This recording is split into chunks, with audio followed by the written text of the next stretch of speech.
இந்த அறிவு திருவிழா நிகழ்ச்சியை ஒருங்கிணைத்து மிகவும் பிரம்மாண்டமாக நடத்தி கொண்டிருக்கக்கூடிய தமிழ்நாட்டினுடைய துணை முதலமைச்சர், திராவிட முன்னேற்ற கழகத்தினுடைய இளைஞரணியின் செயலாளர், எனது பேரன்பிற்குரிய மாண்புமிகு உதயநிதி ஸ்டாலின் அவர்களே. எந்த உதயநிதி ஸ்டாலின்? இந்த நாட்டில் சிறுபான்மை மதத்தவரை குறிவைத்து அவர்களை இந்த மண்ணின் குடிமக்களே அல்ல என்று சொல்வதற்காக கொண்டு வரப்பட்ட சிஏஏ சட்டத்தை எதிர்த்து தெருவில் இறங்கி போராடி கைதான உதயநிதி ஸ்டாலின். பொது வாழ்வில் அவருடைய முதல் போராட்டமும் கைதும் அமைந்ததே ஒரு சிறுபான்மை சமூகத்தினுடைய உரிமையை காப்பதற்காகத்தான். அவர் வழிநடத்துகின்ற இந்த அமர்வில் தலைமை தாங்கியிருக்கக்கூடிய மரியாதைக்குரிய சகோதரர் பன்னீர்செல்வம் அவர்கள் உள்ளிட்ட அத்துணை பேருக்கும் என்னுடைய காலை வணக்கத்தை தெரிவித்துக் கொள்கின்றேன். எனக்கு வழங்கப்பட்டிருப்பது 10 நிமிடம். பொதுவாக கொடுக்கப்பட்ட நேரத்தை தாண்டி பேசுகின்ற பழக்கமும் எனக்கு இல்லை. ஆகையால் இந்த கொடுக்கப்பட்ட 10 நிமிடங்களுக்குள் எனக்கு வழங்கப்பட்ட தலைப்பு, ஆம் இது மைனாரிட்டி திமுக தான். இதுதான் எனக்கு கொடுக்கப்பட்ட தலைப்பு. இந்த 10 நிமிடத்திற்குள் திமுக கிறிஸ்துவர்களுக்கோ இஸ்லாமியர்களுக்கோ மற்ற சிறுபான்மையினருக்கோ என்ன செய்தது என்று நிச்சயமாக நான் சொல்ல போவதில்லை. ஒரு கூகுள் பண்ணி பார்த்தீங்கன்னா அது உங்களுக்கே தெரிஞ்சு போயிடும். ஆனால் இது குறித்து நான் பேச நினைப்பது வேறு சில விஷயங்கள். யார் மைனாரிட்டி? ஏன் மைனாரிட்டியின் பக்கம் நாம் நிற்க வேண்டும்? அப்படி நிற்பதால் நமக்கு நடக்கின்ற நன்மை என்ன? 3 விஷயம் தான் அந்த 10 நிமிஷத்துல நம்ம பேச போறது. யார் முதலில் யார் மைனாரிட்டி, இரண்டாவது ஏன் அவங்க பக்கம் நிக்கணும், மூணாவது அதனால் பெறக்கூடிய விளைவு. பொதுவா மைனாரிட்டினாலே நமக்கு ஒரு எண்ணம் இருக்கும், மைனாரிட்டினா இவங்க மைனாரிட்டி அப்படின்னு. மைனாரிட்டின்றவங்க யார்? யாராவது ஒருத்தர் சொல்லுங்க, மைனாரிட்டினா யார்? அந்த நவலடி ராஜா பக்கத்தில் இருக்க தம்பியை கூப்பிடுங்களேன். அவரை உங்களதான் அப்படியே எந்திரிங்க, உங்களதான் எந்திரிங்க. மைனாரிட்டினா யாரு? உங்க பாரு, மைனாரிட்டினா யாரு?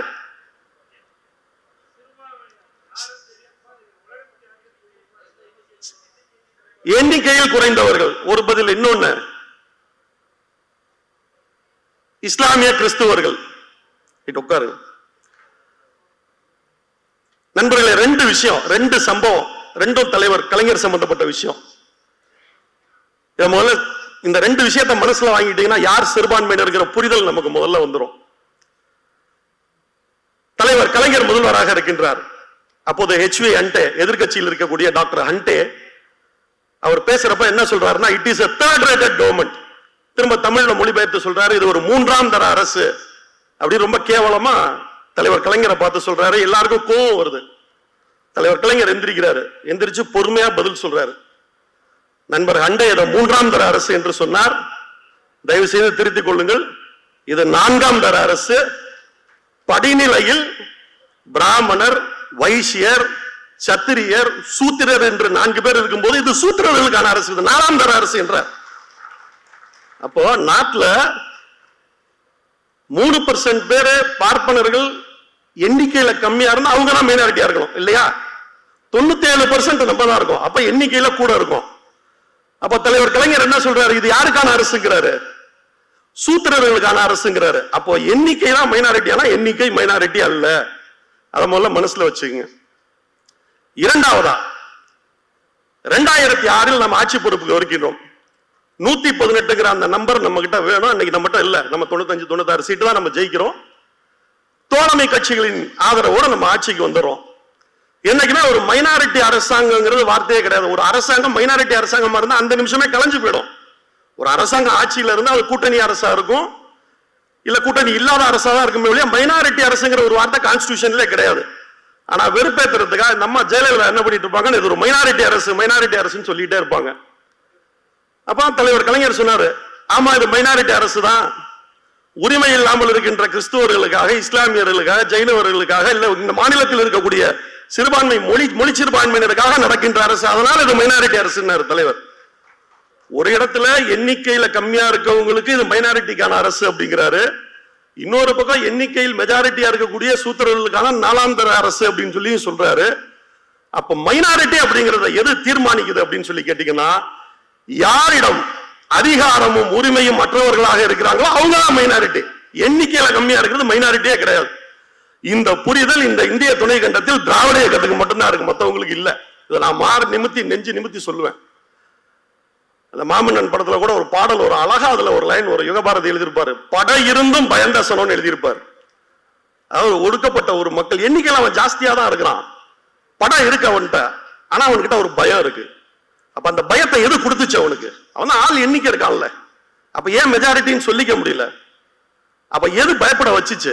அவனிடம் இல்லாத அதிகாரம், அவனிடம் இல்லாத உரிமை, அவனுக்கு கிடைக்காத மற்ற விஷயங்கள், இதுதான் அவனை மைனாரிட்டியா உணர வைக்குது. அப்போ திராவிட இயக்கம் என்பது என்னன்னு சொல்லி கேட்டீங்கன்னா, பேச ஆரம்பிக்கும் போதே அழகா சொன்னாங்க அண்ணன் பன்னீர்செல்வம், சம தர்மமும் சம உரிமையும் தான் திராவிட இயக்கம். ரொம்ப சிம்பிள். நாம் உரிமை பெறுவது, எனக்கு இருக்கின்ற அதே உரிமையை உனக்கு கொடுப்பது, நான் அதிகாரத்தை பெறுவது, அதே அதிகாரத்தை உனக்கு கொடுப்பது, இதுதான் இந்த இயக்கத்தோட தத்துவம். அப்போ எது மைனாரிட்டி அப்படின்னு கேட்டீங்கன்னா, எண்ணிக்கை. மைனாரிட்டி என்பதை எண்ணிக்கை தீர்மானிக்காது. யார் அதிகாரத்தை அதிகமாக வைத்து யார் அதிக சலுகையும் பலனையும் பெறுகிறாங்களோ அவங்க ஏதோ ஒரு வகையில மெஜாரிட்டியா போயிடுவாங்க, இல்லாதவர்கள் மைனாரிட்டி ஆயிடுறாங்க. அது சம தர்மம் அல்ல என்பதால் ஒவ்வொருவருக்கான உரிமையும் நான் கொடுக்க வேண்டிய கடமை இருக்கு. சரி, நான் ஏற்கனவே பேசல, நான் சொல்லிட்டேன். திமுக இஸ்லாமியர்களுக்கு என்ன செஞ்சது, கிறிஸ்தவர்களுக்கு என்ன செஞ்சது நான் சொல்ல போறதில்லை, அதை கூகுள் பண்ணி பார்த்தாலே தெரிஞ்சு போயிடும் அப்படின்னு. சரி, இதை கொடுக்கும் போது இப்படி யார் மைனாரிட்டி என்பதை தேடி கண்டுபிடித்த எண்ணிக்கையை பற்றி பார்க்காமல், மற்ற விஷயங்களை பற்றி பார்க்காமல், அவங்கள பிடிச்சு நம்ம கொடுக்கும் போது, அவர்களுக்கான அதிகாரத்தையும் உரிமையும் கொடுக்கும் போது என்ன நடக்கும், அதோட விளைவு என்ன? இப்ப ரெண்டாவது பக்கம் வந்தாச்சு. நான் முதல்ல சொன்னது 3 விஷயம் பார்க்க போறோம்னு சொன்னோம். யார் மைனாரிட்டி, இப்ப அந்த புரிதல் நமக்கு வந்துருச்சு. எண்ணிக்கை குறைவு என்பது மைனாரிட்டி அல்ல, அது நமக்கு வந்துருச்சு. ஏன் மைனாரிட்டி பக்கம் நிக்கணும் அதையும் நம்ம சொல்லியாச்சு. ஏன்னா எனக்கு இருக்கிற உரிமை உனக்கு இருக்கணும், எனக்கிட்ட இருக்கிற அதிகாரம் உனக்கு இருக்கணும், எனக்கிட்ட என்ன இருக்கோ அதெல்லாம் உனக்கு இருக்கணும். சம தர்மம், சமத்துவம், சம உரிமை, இதுக்காக நம்ம மைனாரிட்டி பக்கம் நிக்கணும். அது இல்லாதவன் பக்கம் நம்ம நிக்கணும். சரி, இதை கொடுக்கறதுனால என்ன நடக்கும் அப்படிங்கறது அடுத்துக்கு வருவோம். 2 விஷயங்களை மாத்திரம் இப்ப நம்ம எடுத்துக்கோம். தந்தை பெரியாரை பொறுத்தளவுல பெண்கள் சமமா இருக்கணும்னு பேசினாரு. இந்த நாட்டுல 100 பேர் இருந்தாங்கன்னா 50 பேர் ஆண்கள், 50 பேர் பெண்கள். அப்ப ஈக்குவலா 50 பேர் இருக்கையில் அவங்க மைனாரிட்டி இல்ல. அப்ப எண்ணிக்கை மைனாரிட்டி அல்ல, அவர்கள் அதிகாரம் பெற்றவர்கள், அவர்கள் குரல் அற்றவர்கள். அப்ப அவங்களுக்காக குரல் கொடுக்க ஆரம்பிக்கிறாரு. அவர்களுக்காக கல்வி உரிமை வேணும்ன்றாரு, எல்லாத்தையும் சொல்லிட்டே வர்றாரு. அவர் பேசிக்கொண்டே இருந்தார். சட்டமாக்கின்ற வாய்ப்பை காலம் கலைஞருக்கு தருது. ஒரு கட்டத்துல சொத்துரிமையை பெண்களுக்கு கலைஞர் கொடுத்துறாங்க. அதுக்கப்புறம் என்ன பண்ணிடுறாங்கன்னா, 1989 தலைவர் கலைஞர் ஆட்சிக்கு வந்த போது அன்றைக்கு பெண் குழந்தைகள் கல்வியில இடைநிற்றல் இருக்கு இல்லையா, அது ரொம்ப ஜாஸ்தி. 6வது 7வது 8வது எல்லாம் இருக்கையில இந்த பெண்கள் போறது பள்ளிக்கூடத்துக்கு போறது நின்று போயிடும்.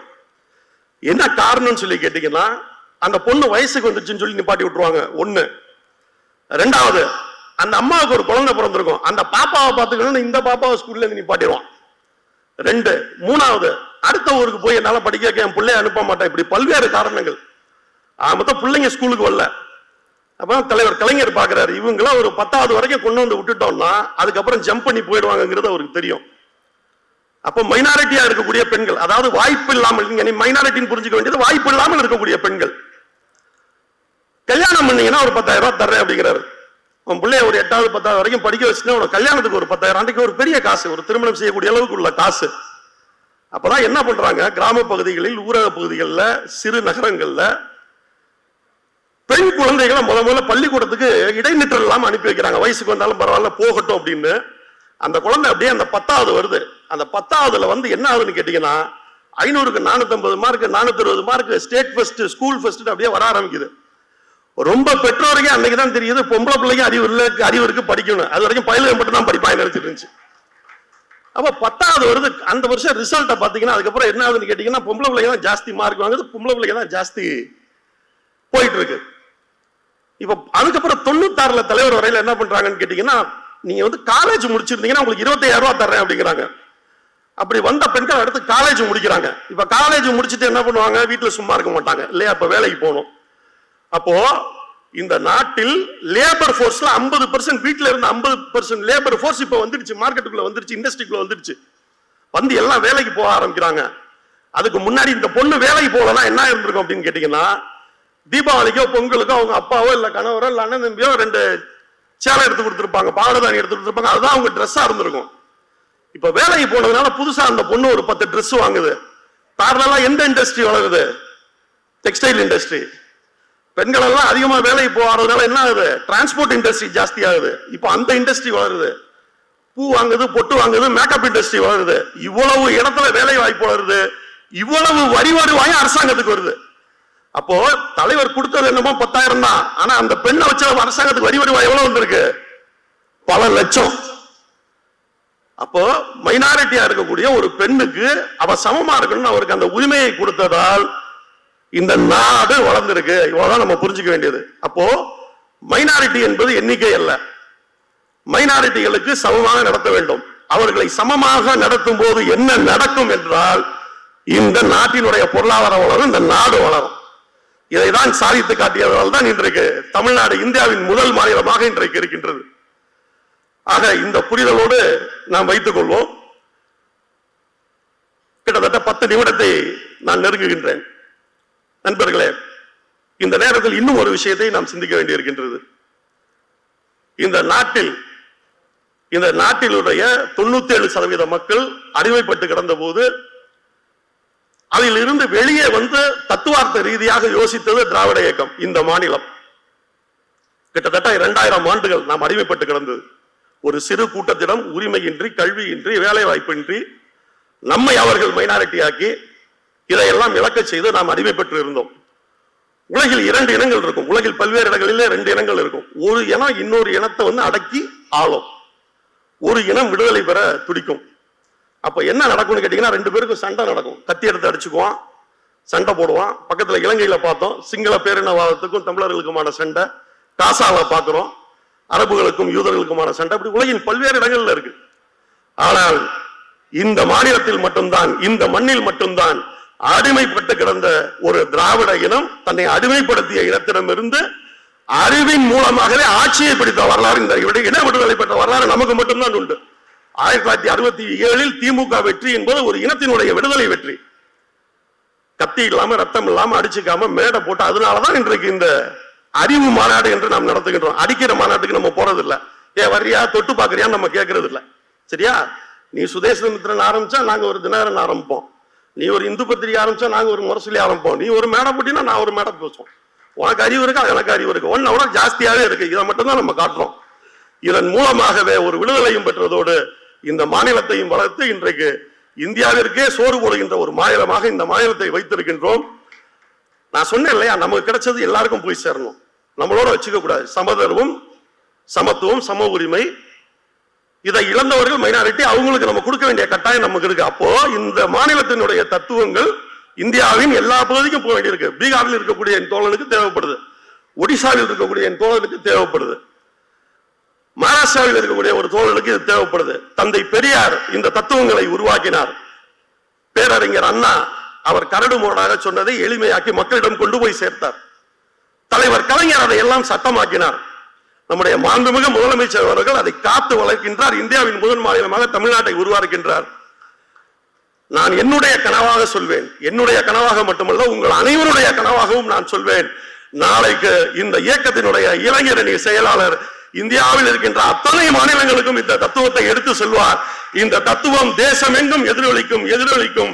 அது இளைஞரணி செயலாளராக நடந்தே தீரும் என்று கூறி வாய்ப்புக்கு நன்றி கூறி விடைபெறுகிறேன். நன்றி, வணக்கம்.